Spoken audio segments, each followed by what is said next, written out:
You know, I walked up to the building and I see how large it is, and I'm constantly looking up like, oh man, that's kind of scary, right? But I had heard that you haven't lived until you've overcome your fears. This is one of the largest murals to ever go up in Sacramento. This was not only an artistic challenge, but also you had to overcome any fear of heights, which I think you had a little. Challenge, yeah. So heights have always been one of my greatest fears. So it wasn't just an opportunity to paint a mural, it was an opportunity to grow as a person. My name is Demetris, Washington. I also go by BAMR. BAMR is an acronym most people don't know, but it stands for Becoming a Man Righteously. I started really low at the bottom of the apple, just because I knew that I would be able to get used to going up higher and higher. A lot of people were extremely curious about what exactly this was and what was going up. Higher up I went, I could hear less and less what the people were saying. It was more so just me focused exactly on the wall and not too much else. So I didn't really get to hear what people were saying as I was up there, but I did see crowds forming at the bottom, people just kind of watching and enjoying the work. The thing about public art is everyone owns it.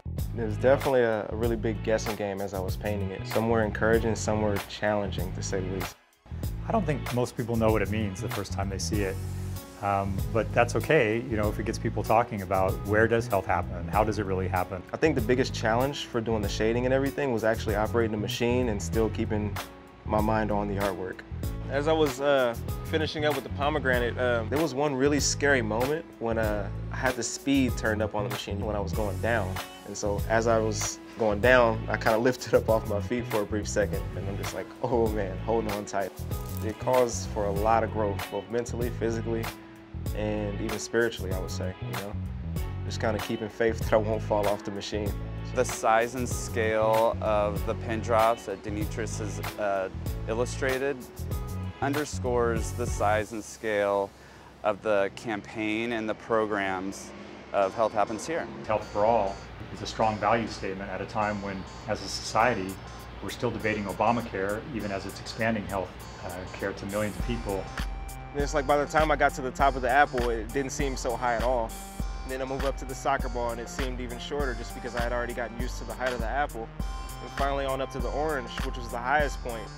And even though I spent only 2 days on the orange, it seemed like I spent about a week or 2 weeks on the orange, you know, just because of how high up it was. I think that was more of my mind playing tricks on me. It's one artist to another, I don't know how he did it. And the mural is prompting, we think, a very healthy conversation about, you know, is healthcare a right or a privilege? Some people have it and others not.